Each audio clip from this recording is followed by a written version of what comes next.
Hello everyone. I hope आप सभी अच्छे होंगे एंड आप सबकी पढ़ाई भी अच्छे से चल रही होगी। जैसा कि हम लोग एडिटोरिया पब्लिकेशन के बिहार स्पेशल बुक का लाइन टू लाइन अध्ययन कर रहे हैं। इसमें मैंने 8 पार्ट आप लोगों को करा दिया है। ये हमारा 9वां पार्ट है। इसके पहले आप लोगों ने उसको नहीं देखा है तो चैनल पर जाकर विजिट ज़रूर करें। मैंने चैनल पर इसका प्लेलिस्ट बना दिया है। ये आने वाले बिहार के किसी एग्ज़ाम में जहां बिहार स्पेशल के क्वेश्चन पूछे जाते हैं उसके लिए ये बुक मोस्ट इम्पॉर्टेंट साबित होने वाली है। तो आइए शुरू करते हैं। उसके पहले अगर आप चैनल पे फर्स्ट बार आए हैं तो चैनल को सब्सक्राइब जरूर कर लीजिएगा और बेल आइकन को भी ऑन कर लीजिएगा, ऐसे ही मोस्ट इम्पॉर्टेंट बुक के लाइन टू लाइन अध्ययन करने के लिए। आइए शुरू करते हैं। कला एवं संस्कृति। किसी भी क्षेत्र के सांस्कृतिक जीवन की पहचान बौद्धिक विरासत के साथ साथ कला, पर्व, त्योहार, मेले, उत्सव, लोगों के रहन सहन की महत्वपूर्ण स्थान होता है। कलात्मक दृष्टि से बिहार का इतिहास काफ़ी बहुआयामी और समृद्ध रहा है। बिहार के कला के इतिहास में स्थापत्य, मूर्ति, चित्र का अद्भुत मिश्रण रहा है। आधुनिक काल में यह परंपरा संगीत, नृत्य, पर्व, त्योहार आदि के रूप में अधिक विकसित हुई। बिहार में कला के रूप। बिहार में स्थापत्य, चित्रकला, संगीत, नृत्य एवं लोक नृत्य, पर्व और मेले आदि हैं। स्थापत्य कला। मौर्य काल। बिहार में कला परंपरा के स्थायी प्रमाण मौर्य काल से प्राप्त होते हैं। मौर्य काल के दौरान बने राजप्रासाद, स्तंभ, स्तूप और गुप्त स्थापत्य के कला प्रमुख हैं। पटना के कुम्हरार से चंद्रगुप्त मौर्य के राजप्रासाद के अवशेष मिले हैं। यहाँ से एक विशाल कक्ष का अवशेष मिलता है जिसमें 80 स्तंभ थे। ये गोलकार स्तंभ एकाश्म पत्थर से बने हुए हैं। संभवतः यह महल पत्थर के स्तंभ पर लकड़ी से निर्मित था। अशोक ने धर्म प्रचार के लिए एकाश्म पत्थर के स्तंभों का निर्माण कराया। इन स्तंभों के शीर्ष पर पशुओं की आकृति है जो उल्टे कमल के फूल पर स्थित है। बिहार में ये स्तंभ लौरिया नंदनगढ़, पश्चिमी चंपारण रामपुरवा, लौरिया अरेराज, पूर्वी चंपारण और बसाड़ वैशाली से प्राप्त होते हैं। ये एकाश्म स्तंभ चुनार के धूसर बालू पत्थर से निर्मित हैं। इन पर सुंदरता के लिए चमकीली पालिश का प्रयोग किया जाता है। आजीवक संप्रदाय के अनुयायियों के लिए अशोक एवं उसके पौत्र दशरथ ने बराबर और नागार्जुन की पहाड़ी की गुफाओं का निर्माण कराया। गुफाओं के भीतरी भाग पर चमकीली पालिश का उपयोग इसकी प्रमुख विशेषता है।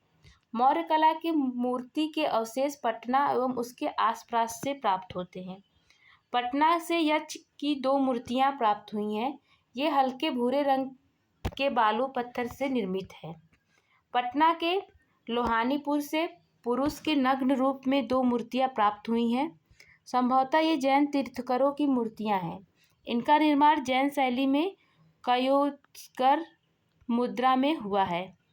पटना सिटी के दीदारगंज से एक स्त्री की मूर्ति मिली है। ये यक्षी और स्त्री रत्न का नाम दिया गया है, जिसे यक्षी या स्त्री रत्न का नाम दिया गया है। भूरे रंग के बालू पत्थर से बनी यह मूर्ति नारी के शारीरिक सौंदर्य को सूक्ष्म रूप से प्रदर्शित करती है। पाल काल के दौरान स्थापत्य एवं मूर्ति के कला के रूप में अवशेष मिले हैं। उदंतीपुर एवं विक्रमशिला महाविहार पाल कला के स्थापत्य के प्रमुख उदाहरण है। इनका निर्माण ईंटों से किया गया है। आंगन के चारों ओर बरामदे के पीछे भिक्षुओं के निवास के लिए कमरे की प्रमुख विशेषताएं हैं। गया में निर्मित विष्णुपद मंदिर पालकालीन मंदिर स्थापत्य का अत्यंत सुंदर उदाहरण है। पाल काल में मूर्ति कला के पत्थर एवं कांसे दोनों का प्रयोग हुआ है। कांसे की मूर्ति प्रमुख रचनाकार धीमन एवं ठीलपाल थे। ये पाल शासक धर्मपाल एवं देवपाल के समकालीन थे। कांसे की से बनी ये मूर्ति सांचे में ढाली थी। इसके अनेक नमूने नालंदा एवं कुकरीहार गया से प्राप्त हुए हैं। पाल काल के पत्थर से मूर्तियां और काले बेलाट पत्थर से बनी हुई है। ये पत्थर की पहाड़ियों से प्राप्त होते हैं तथा इन मूर्तियों पर बौद्ध एवं हिंदू धर्म का विशेष प्रभाव था। मध्यकालीन स्थापत्य। अब हम देखेंगे मध्यकालीन स्थापत्य के बारे में। तुर्क काल की सबसे बड़ी इमारत बिहार शरीफ स्थित मलिक इब्राहिम या मलिक बया का मकबरा है। इसका निर्माण 1353 ईस्वी में हुआ था। इस पर तुगलक शैली का प्रभाव था। अफगान शैली का सर्वश्रेष्ठ नमूना शेरशाह का मकबरा है। इसका निर्माण सासाराम में 1545 से के मध्य में हुआ। झील के मध्य अष्टकोणीय आकार का यह मकबरा चबूतरे के आकार का है, जिसके चारों तरफ सीढ़ियां हैं। इसकी छत एक बृहद गुंबद है। इसके अतिरिक्त सासाराम में हसन खां एवं इस्लाम खां का भी मकबरा है। मुगल शैली की इमारत का बिहार में सबसे सुंदर उदाहरण 1617 में निर्मित शाह दौलत राम मनेरा स्थित मकबरा है, जिसे जहांगीर के शासन काल में बिहार के प्रांतपति इब्राहिम खां काकर ने बनवाया था। इसका निर्माण लाल बलुआ पत्थर से हुआ है। सुंदर जालियां, ऊंचा चबूतरा और भव्य गुंबद इसके मुख्य आकर्षक है। यूरोपीय स्थापत्य। गोथिक शैली में पटना समाहरणालय, पटना कॉलेज भवन और बांकीपुर चर्च तथा पटना सिटी स्थित पादरी की हवेली प्रमुख उदाहरण है। इस पर हॉलैंड शैली का प्रभाव था। नवीन यूनियन शैली में पटना का राजभवन, पटना सचिवालय एवं उच्च न्यायालय का निर्माण कराया गया। गोलघर यूरोपीय निर्माण कला के गुंबद कला का एक प्रमुख नमूना है। इस हिंदी इस्लामी शैली में पटना संग्रहालय और सुल्तान पैलेस का निर्माण कराया गया। चित्रकला। पटना कलम। 18वीं शताब्दी में पटना में मुगल शैली, ब्रिटिश शैली और स्थानीय कला के सम्मिश्रण से एक नवीन चित्रकला शैली का उद्भव हुआ, जिसे पटना कलम शैली का नाम दिया गया। यह शैली कला की प्रमुख विशेषता लघु चित्रों का निर्माण था। इनका निर्माण कागज तथा हाथी दांत पर किया जाता है। इसमें मुगलों की भव्यता की जगह सामान्य पर्व, उत्सव, जीव जंतु एवं सामान्य जीव चित्रों की प्रधानता दी गई है। मधुबनी चित्रकला। मिथिला के क्षेत्र में महिलाओं द्वारा यह कला के रूप में प्रचलित किया गया है। इसके प्रमुख रूप भित्ति चित्र एवं अरिपन है।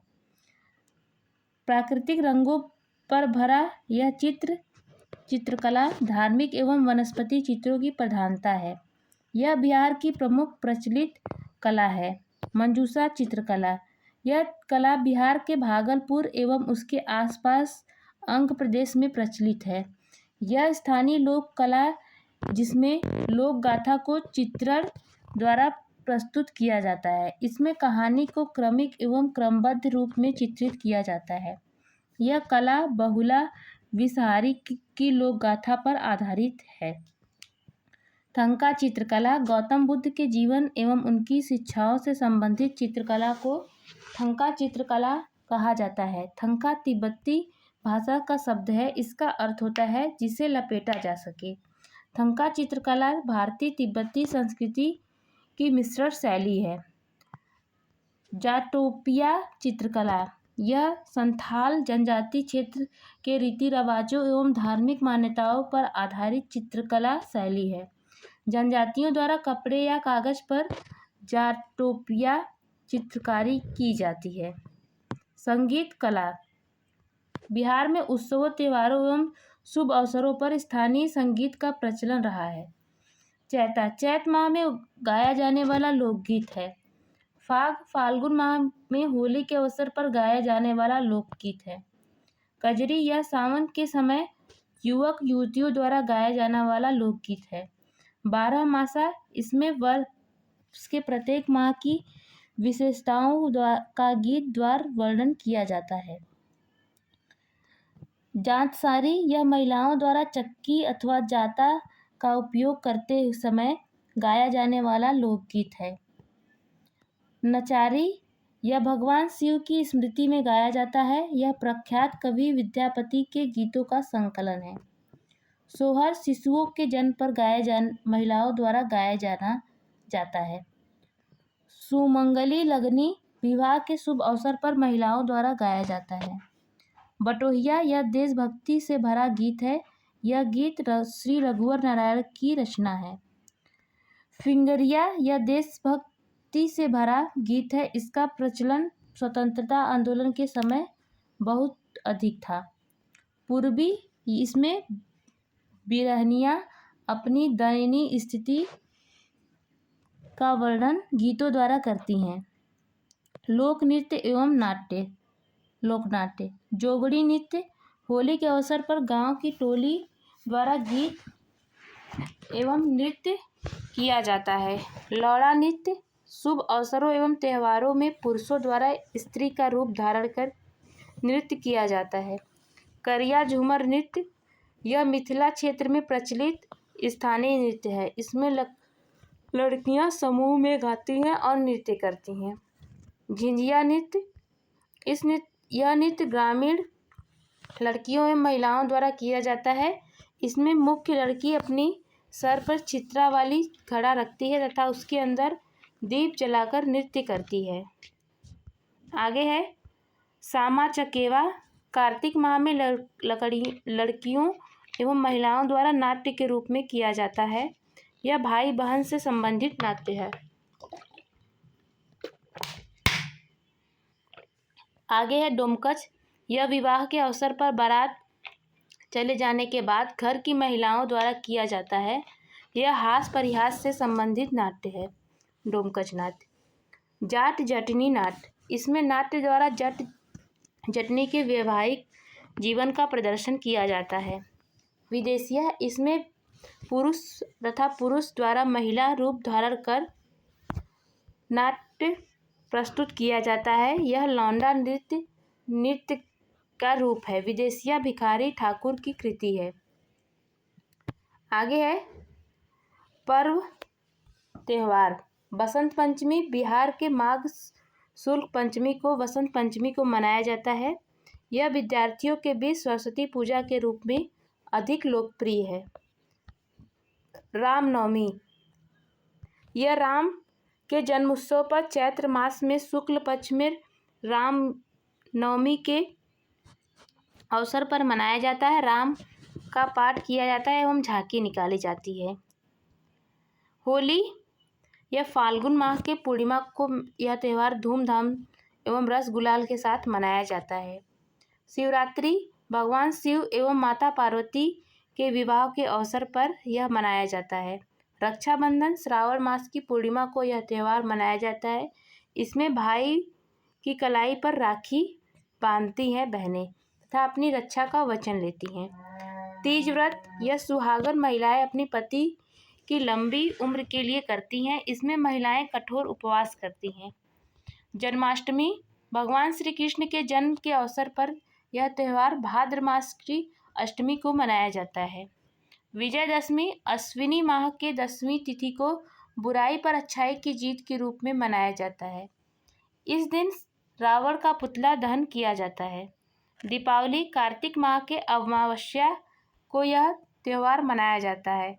यह भगवान राम का रावण वध कर अयोध्या लौटने के उपलक्ष्य में मनाया जाता है। गोवर्धन पूजा दीपावली के अगले दिवस पर यह त्यौहार मनाया जाता है। इस दिन घर में गाय बैल पशुओं की पूजा की जाती है। छठ पूजा यह बिहार का सबसे प्रमुख त्यौहार है। कार्तिक मास की 5वीं एवं 6ठी तिथि को यह त्यौहार मनाया जाता है।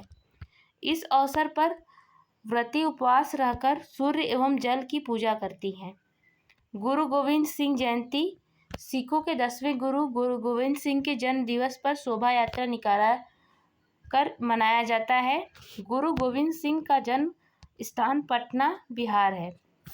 महावीर जयंती जैन धर्म के 24वें तीर्थंकर महावीर स्वामी के जन्म अवसर पर चैत्र मास में मनाया जाता है। बुद्ध जयंती वैशाख पूर्णिमा को भगवान बुद्ध को जन्म के अवसर पर बुद्ध जयंती मनाई जाती है। अब हम देखेंगे मेले। बिहार के प्रमुख मेले। हरिहर क्षेत्र मेला एशिया का सबसे बड़ा पशु मेला सोनपुर के गंडक नदी के किनारे आयोजित किया जाता है। स्थानीय स्तर पर सोनपुर मेला के नाम से प्रसिद्ध है।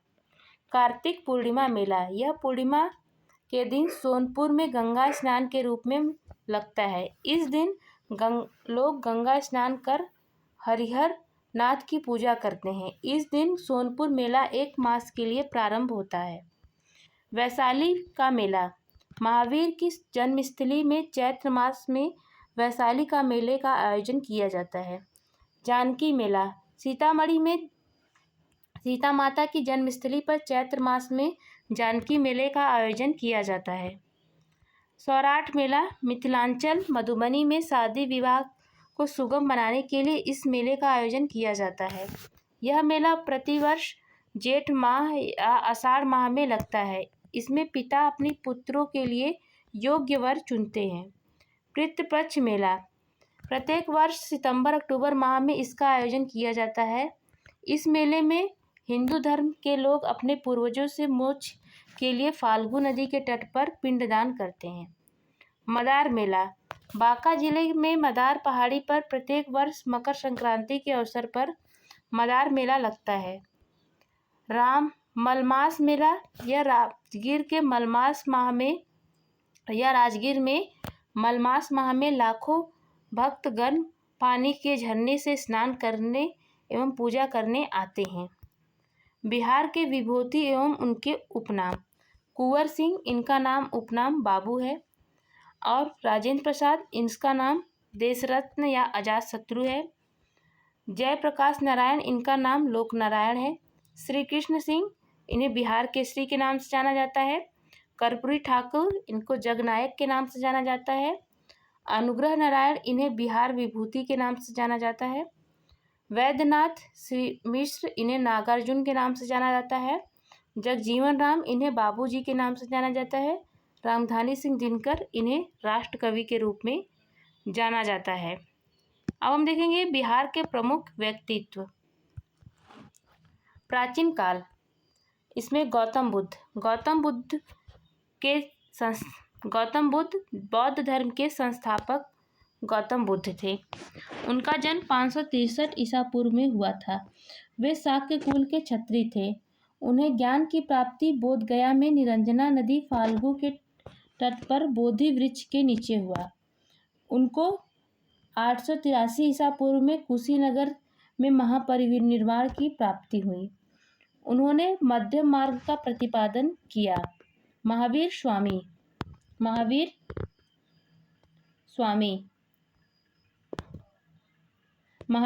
का जन्म 554 ईसा पूर्व वैशाली के कुंड ग्राम में हुआ था। उनका संबंध जागृत कुल से था। वे जैन धर्म के 24वें तीर्थंकर एवं उन्हें 12 वर्षों की कठोर तपस्या के पश्चात जाभृग ग्राम के ऋजुपालिका नदी के तट पर साल वृक्ष के नीचे कैवल्य ज्ञान की प्राप्ति हुई। इन्हें 468 ईसा पूर्व में पावापुरी में मोक्ष की प्राप्ति हुई। चंद्रगुप्त मौर्य चाणक्य की सहायता से नंद वंश को समाप्त कर 321 ईसा पूर्व में चंद्रगुप्त मौर्य ने मौर्य वंश की स्थापना की। उन्होंने प्रथम बार भारत के विशाल साम्राज्य को संगठित रूप प्रदान किया।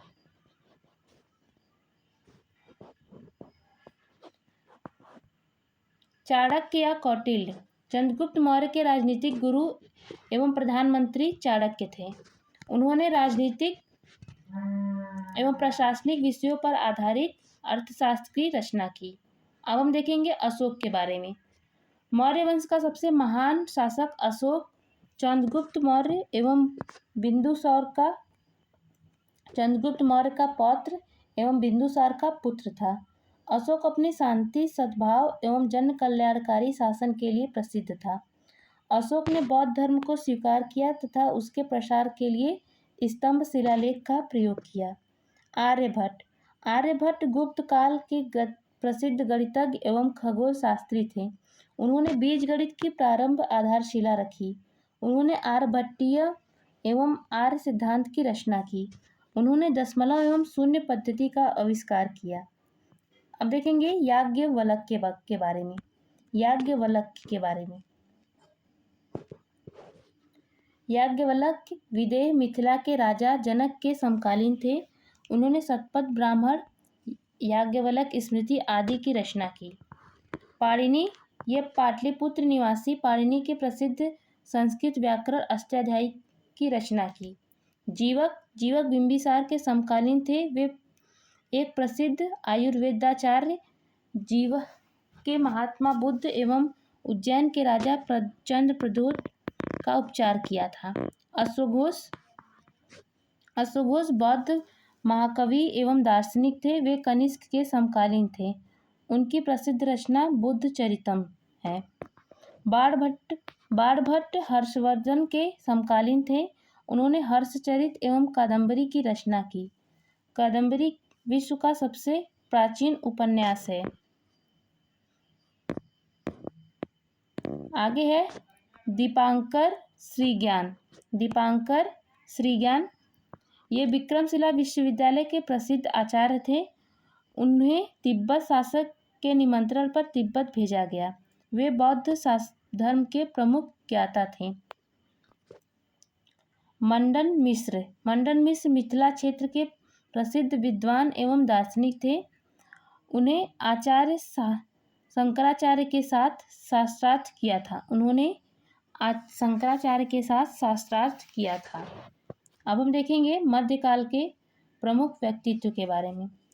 मखदूम शरफुद्दीन याह्या मनेरी, वे 15वीं सदी में बिहार के प्रसिद्ध सूफी संत थे। उन्होंने फिरदौसी संप्रदाय का बिहार में प्रचार प्रसार किया।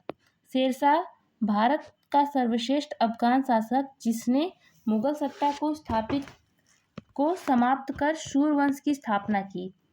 शेरशाह को उसके प्रशासनिक सुधारों के लिए विशेष रूप से जाना जाता है। शेरशाह ने जन कल्याण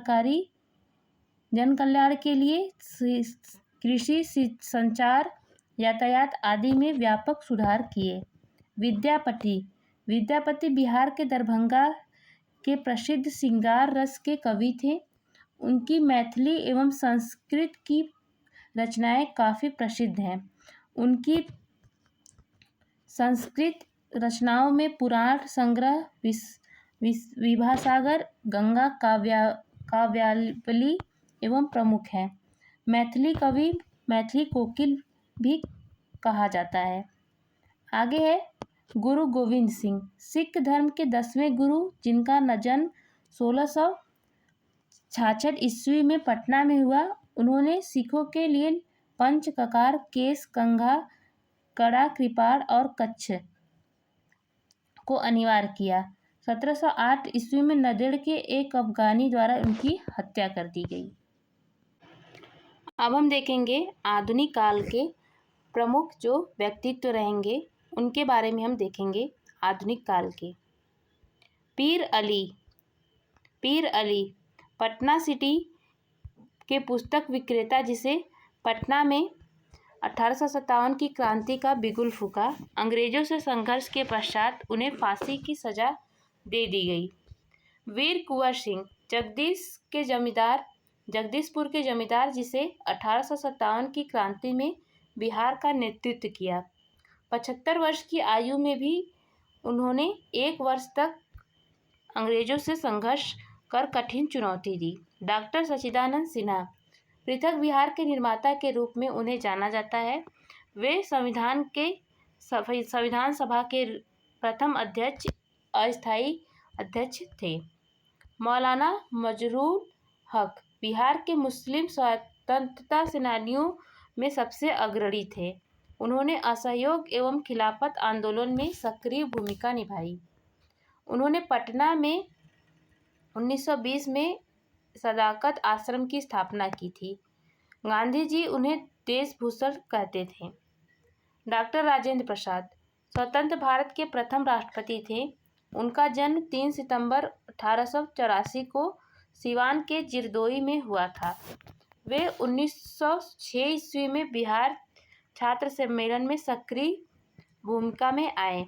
वे चंपारण सत्याग्रह, असहयोग आंदोलन से भारत छोड़ो आंदोलन तक सक्रिय रहे। संविधान सभा के वे अस्थायी अध्यक्ष बने।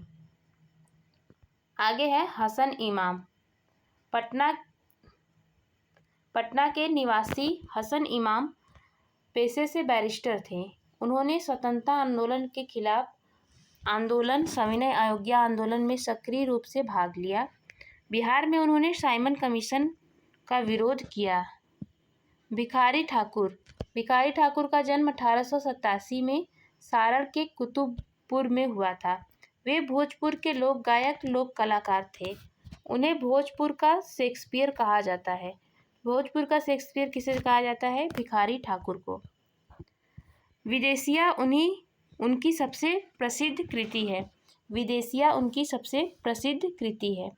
सर सुल्तान अहमद वे पटना विश्वविद्यालय के प्रथम राष्ट्रीय कुलपति थे। सर सुल्तान अहमद वे पटना विश्वविद्यालय के प्रथम भारतीय कुलपति थे। वे 1937 में वायसराय के कार्यकारी परिषद के सदस्य बने। 1941 ईस्वी में वे सरकार में विधि सदस्य नियुक्त हुए। सत्येंद्र प्रसन्न सिन्हा बिहार के प्रथम गवर्नर बने। उन्होंने असहयोग आंदोलन के दौरान 1921 ईस्वी में उड़ीसा के गवर्नर पद से इस्तीफा दे दिया। रामकुमार शुक्ल चंपारण के प्रसिद्ध किसान नेता थे। उन्होंने किसान की दुर्दशा के प्रति कांग्रेस एवं गांधी जी का ध्यान खींचा। मोहम्मद यूनुस 1937 में चुनाव पश्चात बिहार के प्रथम प्रधानमंत्री का पद ग्रहण किया। डॉक्टर श्री कृष्ण सिंह इनका जन्म 1887 में नवादा के नखवा में हुआ, लेकिन इनका पैतृक गांव शेखपुरा के बरबीघा में था। बिहार के सक्रिय स्वतंत्रता सेनानी रहे, जो स्वतंत्र बिहार के पहले मुख्यमंत्री श्री कृष्ण सिंह को बिहार केसरी के नाम से जाना जाता है। रामधारी सिंह दिनकर हिंदी के प्रसिद्ध प्रख्यात लेखक रामधारी सिंह दिनकर कवि एवं निबंधकार थे।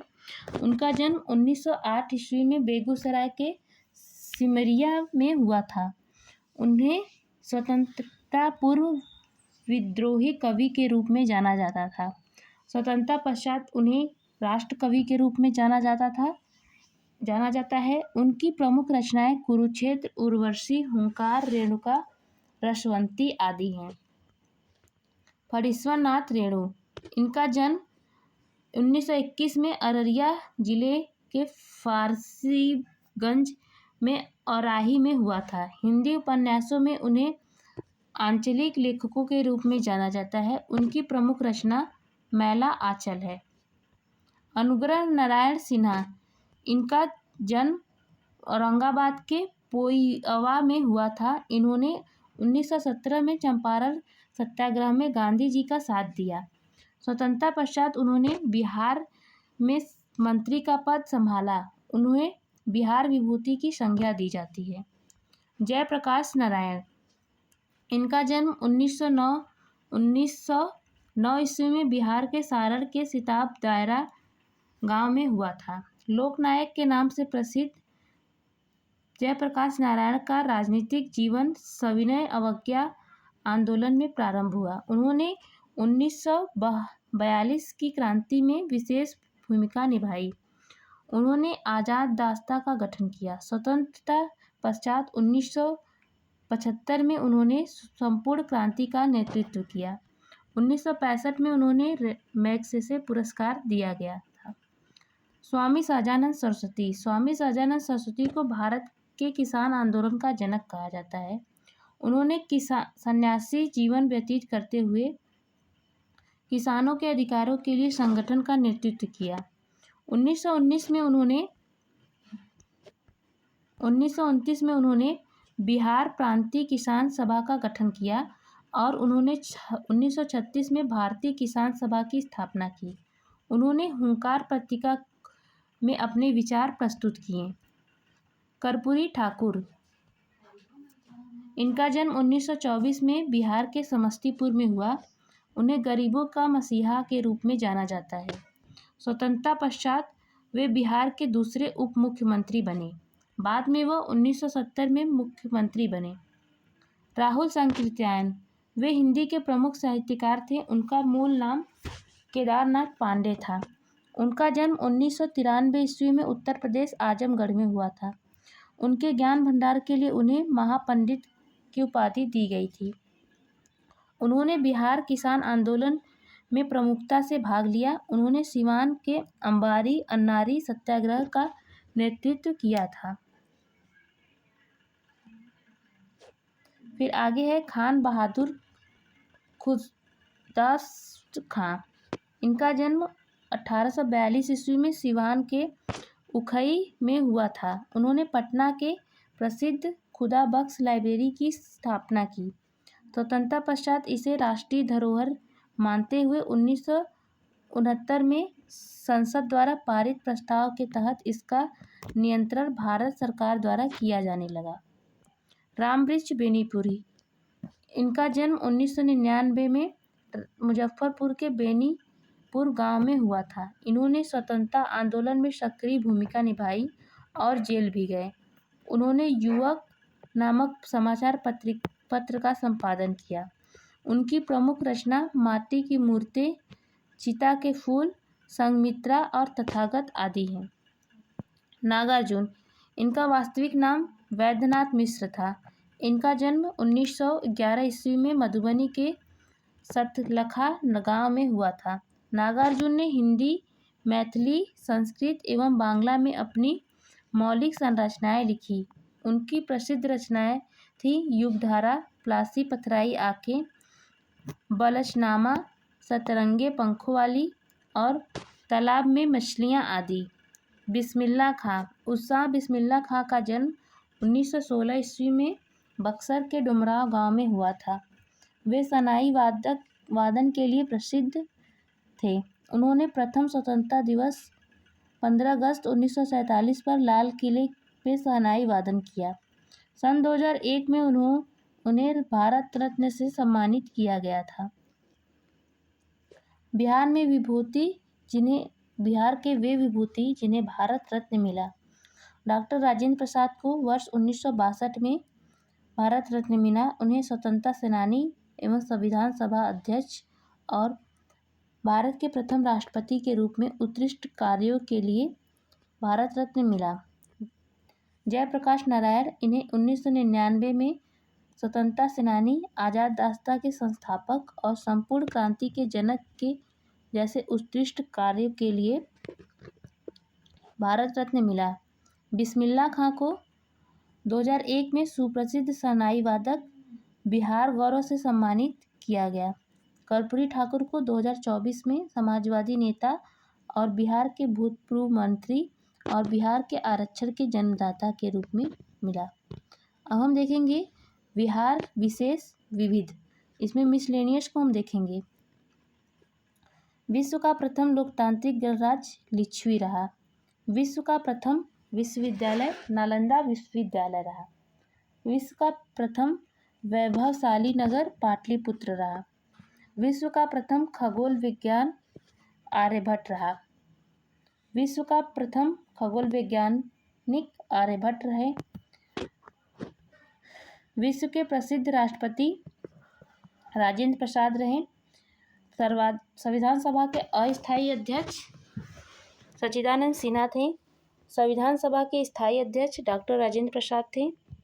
ब्रिटिश शासन में प्रथम भारतीय राज्यपाल सत्येंद्र प्रसाद सिन्हा थे।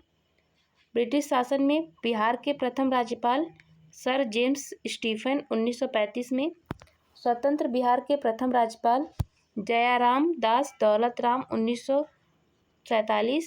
ब्रिटिश शासन में बिहार के प्रथम मुख्यमंत्री मोहम्मद यूनुस 1937 में। स्वतंत्र बिहार के प्रथम मुख्यमंत्री श्री कृष्ण सिंह थे। बिहार के प्रथम हरिजन मुख्यमंत्री भोलानाथ पासवान शास्त्री थे। बिहार के प्रथम निर्दलीय मुख्यमंत्री महामाया प्रसाद सिन्हा थे। बिहार के प्रथम मुस्लिम मुख्यमंत्री अब्दुल गफूर थे। बिहार की प्रथम महिला मुख्यमंत्री श्रीमती राबड़ी देवी थी।